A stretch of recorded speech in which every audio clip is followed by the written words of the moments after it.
अस्सलाम वालेकुम। तो आज जो हम पढ़ने जा रहे हैं वो है X ray spectroscopy, general theory and production of X ray. तो यहाँ पे इसके अंदर होगा क्या कि ये हमारे पास कोई जो है ना, यहाँ पे ये हमारे पास कोई एटम है, ठीक है। ये कोई मेटल टारगेट एटम है और ये कोई हाई एनर्जी जो है इलेक्ट्रॉन्स की बीम है। तो जैसे ही ये स्ट्राइक करती है तो इसके नतीजे में क्या होता है कि या तो वो, जैसे ये आपका पहला के शेल है, दूसरा एल शेल है, तीसरा आपके पास एम शेल है। तो इनमें से इलेक्ट्रॉन को क्या कर देंगे, वो डिसलॉज कर देगा, यानी कि यहाँ से इलेक्ट्रॉन को किक आउट कर देगा या यहाँ से इलेक्ट्रॉन को किक आउट कर देगा। तो जैसे इनमें से वो किक करेगा, निकालेगा, तो होगा क्या कि इलेक्ट्रॉन जो हाई एनर्जी से वो लो एनर्जी में मूव करेंगे। तो अब क्योंकि आपके पास पता है कि के शेल भी, इसकी एनर्जी भी स्पेसिफिक है, यानी कि इसकी भी क्वांटाइज्ड एनर्जी है, और जो एल यानी कि के शेल, इसकी भी के, एल शेल और एम शेल, इन सब की एनर्जी क्वांटाइज्ड है। इट मीन्स कि इनके दरमियान जो एनर्जी डिफरेंस है ये भी क्वांटाइज या स्पेसिफिक होना चाहिए। तो जब ये इलेक्ट्रॉन फॉर एग्जांपल यहाँ से निकल जाता है, एक इलेक्ट्रॉन को डिसलॉज कर देते हैं, तो यहाँ पे जो स्पेस होगी, अब ये या तो के शेल में फॉल करेगा, ठीक है, या फिर एम शेल से फॉल करेगा। अगर जब ये इलेक्ट्रॉन हायर एनर्जी से लोअर एनर्जी में यानी कि आते हैं, तो उसके नतीजे में ये एक्सरे प्रोड्यूस होती है, एनर्जी रिलीज करते हैं। तो अब हम इसको देख लेते हैं कि अब ये when high energy high velocity electron strike with the metal target, it will produce x ray.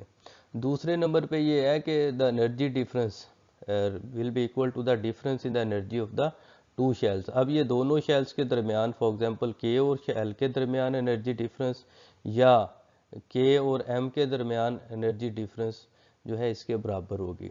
तो इस तरह से हम अगर इलेक्ट्रॉन फॉल करता है एल के अंदर, तो ये फॉर्मूला बन जाएगा E X ray is equal to E L minus E K, और दूसरा आपके पास E X ray is equal to E M minus E K. If the electron is dislodged from K, it will be replaced by the electron from the either from the L shell or M shell, यानी कि या तो electron L से fall करेगा इसके अंदर या फिर M से। अब ये है कि एक्सरे जो एमिट हो रही है, ये वाली जो एक्सरे एमिट हो रही है, इसकी फ्रीक्वेंसी कितनी होगी। तो इसकी फ्रीक्वेंसी कैलकुलेट करने का जो फॉर्मूला है वो आप लोगों ने ये पढ़ा है कि E is equal to H nu पढ़ा था। तो अब ये जो है न्यू जो है, ये इधर आके एच जो है डिवाइड कर देगा। तो क्योंकि दोनों के दरमियान एनर्जी डिफरेंस है, तो उसको हम क्या करते हैं, ई एल माइनस ई के, यानी कि अगर तो के शेल से फॉल कर रहा है, ये यहाँ पे सबस्क्रिप्ट में आएगा ई एल माइनस ई के डिवाइडेड बाय एच। अगर इलेक्ट्रॉन इसी तरह से एम से फॉल कर रहा है, तो फिर हम इसको इस तरह से लिखेंगे। अगर एम से एल में फॉल कर रहा है, तो फिर आप ये फॉर्मूला इस तरह से लिख देंगे, यानी कि ये एम है, एम से अगर एल में फॉल कर रहा है। तो इस तरह से आप इनकी तो आप लोगों ने ये सीखा है कि हाई वेलोसिटी इलेक्ट्रॉन जब स्ट्राइक करते हैं मेटल टारगेट के साथ, तो उसके नतीजे में क्या होता है कि एक्सरे प्रोड्यूस होती है, ठीक है। और the high electron, the striking electron with the strong electric field और एटॉमिक न्यूक्लियाई। अब एटॉमिक न्यूक्लियाई के गिर्द जो है वो strong magnetic field, electric field होता है। तो जब ये मेटल से स्ट्राइक करते हैं, तो उसके नतीजे में क्या होता है कि इलेक्ट्रॉन जो है उसकी डीसलरेशन हो जाती है, स्ट्राइकिंग इलेक्ट्रॉन की release energy in the x ray, in the form of X ray. तो ये स्ट्राइक करता है इलेक्ट्रॉन स्ट्राइकिंग बीम में, तो इसकी एनर्जी है वो कम हो जाती है। ये बिल्कुल ऐसे ही है डीसलरेशन के, यानी कि स्पीड कम होती जाती है उस फील्ड के अंदर जब स्ट्राइकिंग रेस जाती है। तो अब ये क्या, due to the deceleration of electron will lose its kinetic energy. जब वो स्ट्राइक करता है, जैसे आप स्नूकर खेलते हैं, वो कोई एक बॉल दूसरे से जाके टकराती है, तो पहले वाली रुक जाती है। तो which will radiate photon and responsible for the production of X rays. ये फिनोमेना आप लोगों ने सीखा है कि जब इलेक्ट्रॉन जाके स्ट्राइक करते हैं, उसको खुद की जो है काइनेटिक एनर्जी कम हो जाती है, इलेक्ट्रॉन को डिसलॉज करते हैं, निकाल देते हैं।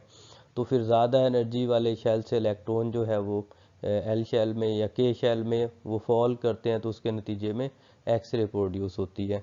The process by which photon are emitted by the electron is known as bremsstrahlung. यानी कि जो प्रोसेस, ये फोटान से मुराद ये है कि वो एक्सरेज को रिलीज करते हैं in the form of X rays. अब इस प्रोसेस को हम ब्रेमस्ट्रालिंग कहते हैं। अब ब्रीम मीन डिसलेशन यानी कि स्पीड का कम हो जाना, और स्ट्रालिंग मीन रेडिएशन। ये ऐसे ही है जैसे आप कोई गाड़ी चला रहे हैं और आप ब्रेक लगाते हैं तो उसके नतीजे में स्पीड, वो प्रोसेस को आप ब्रेमस्ट्रालिंग कह सकते हैं। इसी तरह से जब हाई एनर्जी बीम इलेक्ट्रॉन जब स्ट्राइक करते हैं तो उनकी भी स्पीड क्या हो जाती है, कम हो जाती है। इस प्रोसेस को हम लोग ब्रेमस्ट्रालिंग कहेंगे। तो फर्ज किया कि जो इलेक्ट्रॉन स्ट्राइक कर रहा है तो उसकी इनिशियल एनर्जी जो है वो ई आई है, ठीक है। और जो एनर्जी इलेक्ट्रॉन जो फोटान नहीं कर रहे हैं उनकी एनर्जी ई एक्स रे है। तो फाइनल एनर्जी आफ्टर डिसलेशन, जब वो स्ट्राइक कर लेता है इलेक्ट्रॉन, स्ट्राइक करने के बाद जो उसकी एनर्जी रह जाएगी काइनेटिक एनर्जी, हम उसे ई एफ से रिप्रेजेंट कर देंगे। तो इट मीन्स कि जो ई एफ होगी वो ई आई माइनस एक्स रे है, यानी कि जितनी एक्स रे प्रोड्यूस होगी तो बाकी जो एनर्जी होगी वो ई एफ में कन्वर्ट हो जाएगी।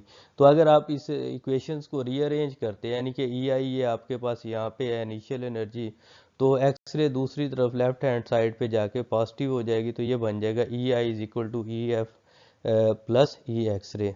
Due to the heavy mass of nucleus as compared to the electron, nucleus will absorb less energy in order to conserve linear momentum। क्योंकि आप लोगों ने पढ़ा है कि इलेक्ट्रॉन का मास वो बहुत कम है बानिस्बत न्यूक्लियस के। न्यूक्लियस के अंदर आपको पता है न्यूट्रॉन है, प्रोटॉन्स है, तो न्यूक्लियस का मास बहुत ज़्यादा होता है। तो इट मीन्स के उसके लीनियर मोमेंटम पे कोई इलेक्ट्रॉन बहुत ज़्यादा इफेक्ट नहीं डालता।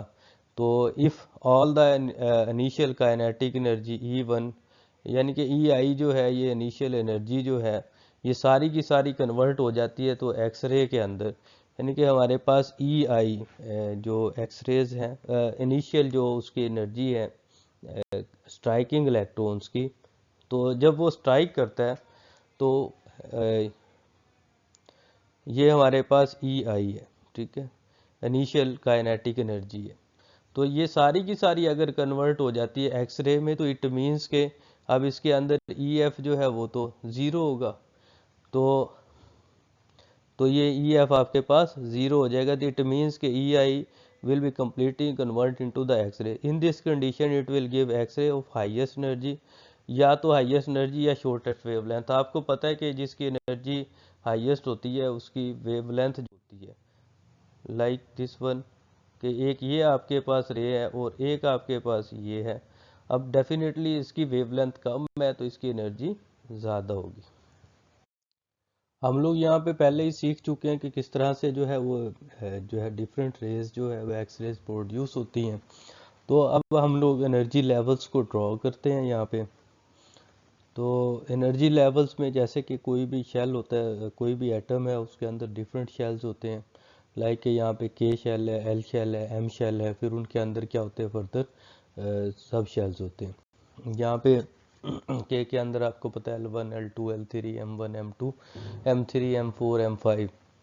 इसी तरह से अगर हम सब शेल्स की फॉर्म में लिखते हैं तो ये 1s 2s 2p then 2p लिख सकते हैं। इसी तरह 3s पहले को 3p, यहाँ पे सीक्वेंस थोड़ी सी आउट हुई है। इसी तरह से आगे डी को जो है फर्दर आप लिख सकते हैं। तो अब हम यहाँ पे ये देखेंगे कि किस तरह से जो है इलेक्ट्रॉन जो है वो अगर फॉल करते हैं और किस तरह की रेस जो है प्रोड्यूस होती है।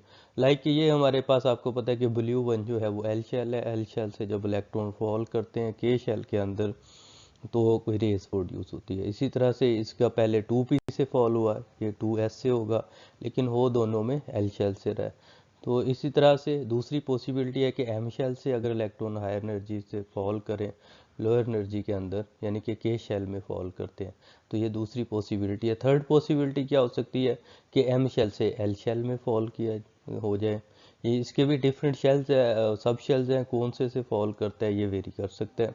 लाइक इस तरह से ये, तो ये जो सीरीज हमारे पास बनेगी क्योंकि इलेक्ट्रॉन एल से फॉल कर रहा है तो इस वजह से हम इसे के, क्योंकि के में फॉल कर रहा है तो इस वजह से हम इसे के सीरीज कहेंगे।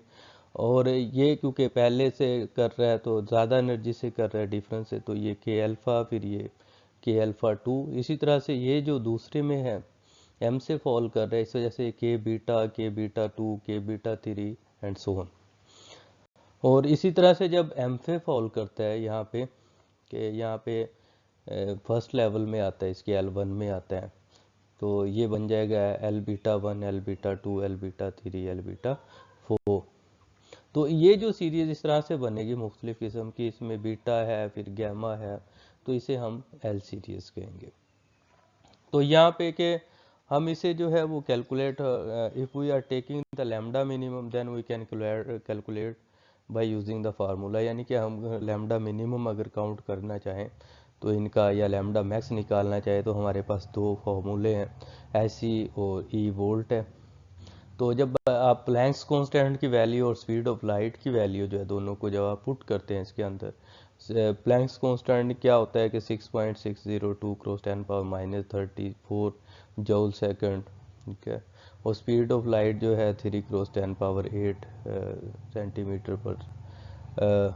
तो ये जो जब करते हैं, या फिर आप इसे नैनोमीटर में कन्वर्ट करते हैं, जो लैम्डा मिनिमम आता है अगर आप उसे 1.5 से मल्टीप्लाई करेंगे तो ये आपके पास लैम्डा मैक्स आ जाएगा। तो ये दोनों फॉर्मूले हमने सीखे हैं। तो अब ये फॉर एग्जांपल अगर हम इससे रिलेटेड कोई न्यूमेरिकल करना चाहें कि calculate the lambda minimum and lambda max, मैं यहाँ पे जस्ट लैम्डा मिनिमम करवाऊंगा, लैम्डा मैक्स आप लोग खुद काउंट कर लीजिएगा कि सोल्यूशन क्या है इसका। कि गिवन डाटा में हमारे पास क्या है कि 70 किलो वोल्ट, किलो को जो है आप जस्ट 1000, इट मीन्स के 70,000 वोल्ट के बराबर हो गया। और ये आपके formula lambda minimum is equal to h c over e volt. तो एच सी की वैल्यू आपने निकाली है कि ये दोनों फार्मूले यूज़ किए जा सकते हैं। तो वोल्ट की वैल्यू जो है 70,000 है, जब आप इसे डिवाइड करेंगे तो ये आपके पास आ जाएगा 0.177 एंगस्ट्रॉम। तो अगर आप इसे 1.5 से मल्टीप्लाई कर देंगे तो ये लैम्डा मैक्स निकल आता है। या फिर अगर आप इसे नैनोमीटर में लिखना चाहेंगे तो फिर आप क्या करते हैं, 1240 नैनोमीटर लेते हैं और ये आपके पास लैम्डा मिनिमम आ जाएगा। इसी तरह से calculate the maximum frequency of X ray emission caused by an electron traveling in 60,000 electron volt of the kinetic energy. ये आपने यहाँ पे आपने पहले स्टार्ट में ही पढ़ा था कि मैक्सिमम फ्रीक्वेंसी कब होती है, जब टोटल काइनेटिक एनर्जी यानी कि E I is equal to x ray अगर हो जाए तो उस सिचुएशन में मैक्सिमम फ्रीक्वेंसी होती है। और यहाँ पे electron travel with the 60 electron volt of the kinetic energy. हम इसको पहले हमने जस्ट इलेक्ट्रॉन वोल्ट में सोल्व किया था, अगर हम इसे दूसरे यूनिट्स में सोल्व कर सकते हैं। तो अब ये हमारे पास जो है E is equal to H nu है, और ये हमने पढ़ा था कि E I is equal to X ray maximum जब मैक्सिमम फ्रीक्वेंसी चाहिए होगी। तो इस फॉर्मूले में हमने क्योंकि न्यू की वैल्यू यानी कि फ्रीक्वेंसी की फाइंड आउट करनी है, तो एच जो है इधर जाके डिवाइड हो जाएगा।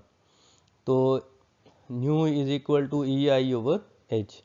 तो ई आई जो है ये initial kinetic energy of the striking electron है, और एच जो है आपके पास प्लैंक्स कांस्टेंट है। अब प्लैंक्स कांस्टेंट की वैल्यू क्या है, 6.626 क्रॉस 10 पावर माइनस 27 एर्ज पर सेकंड। ये थर्मोडायनामिक में जो यूनिट यूज़ करते हैं हम यहाँ पे। इसके अलावा हम वो जूल सेकंड वाला यूनिट भी यूज़ करके इसको सॉल्व कर सकते हैं। फिर उसमें दोनों यूनिट्स जो है आपको ये तो वोल्ट में ही रखेंगे और ये दोनों को अर्ज के यूनिट में लेंगे। तो अब हम पहले इसे भी अर्ज में कन्वर्ट कर लेते हैं। तो 1 electron volt is equal to 6.602 cross 10 power minus 12 erg, ठीक है। तो नेक्स्ट जो है अगर हम इसे 60,000 से मल्टीप्लाई कर देंगे तो ये हमारे पास कन्वर्ट हो जाएगा 9.1612 क्रॉस 10 पावर माइनस 8 अर्ज।